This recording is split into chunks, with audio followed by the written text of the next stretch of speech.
গোপালগঞ্জে দুধ দিয়ে গোসল করে ছাত্রলীগ থেকে পদত্যাগ। দুধ দিয়ে গোসল করে ছাত্রলীগ থেকে পদত্যাগ করলেন গোপালগঞ্জের ফাহিম ভুঁইয়া।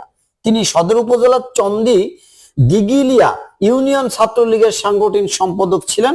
গোপালগঞ্জে জাতীয় নাগরিক পার্টি এনসিপি জুলাই পদযাত্রা ঘিরে হামলা সংঘর্ষের ঘটনায় ছাত্রলীগ নেতাকর্মীদের গণগ্রেপ্তার শুরু হওয়ার পর তিনি এ পদক্ষেপ নেন। গতকাল বিকেল 4টার দিকে চন্দ দিঘিলিয়া ইউনিয়নের নিজ বাড়িতে দুধ দিয়ে গোসল করে ছাত্রলীগ থেকে পদত্যাগের ঘোষণা দেন ফাহিম।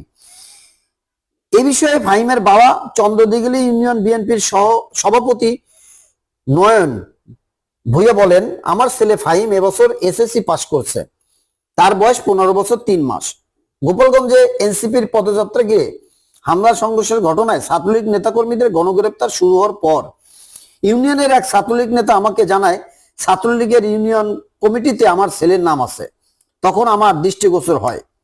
ইউনিয়ন ছাত্রলীগের ওই কমিটি সর্বশেষ 2021 সালে গঠিত হয়। তখন আমার ছেলে 6ষ্ঠ শ্রেণীর ছাত্র ছিল। তখন তার ছিল বয়স 11 বছর 8 মাস। সে কি করে ইউনিয়ন ছাত্রলীগের সাংগঠনিক সম্পাদক পদে থাকতে পারে? কে বা কারা তার নাম ওই কমিটিতে লিখে রেখেছে আমরা জানি না। তিনি বলেন, 2 দিন আগে জানতে পেরে আজ শনিবার দুধ দিয়ে গোসল করে আমার ছেলে ওই পদ থেকে পদত্যাগের ঘোষণা দেয়। এখন থেকে ছাত্রলীগের সঙ্গে ওর কোনো সম্পর্ক নেই। এই ঘটনা কেন্দ্র করে সমাজ মাধ্যমে ব্যাপক আলোচনা সমালোচনা ঝড় উঠেছে। অনেকে বলছে ফাহিমের দুধ দিয়ে গোসল করা কৌতুকের বিষয়, অনেকেই বলছে তার বাবা নয়ন ভুঁইয়া ইউনিয়ন বিএনপির সভাপতি, অন্যদিকে ছেলে ছাত্রলীগের সাংগঠনিক সম্পাদক। এখন ছাত্রলীগের দুর্মশয় যাচ্ছে, তাই বাবার পদে কোনো সমস্যা না হয় সেই জন্য হয়তো পদত্যাগ করছেন। বিষয়টা ভাবনা।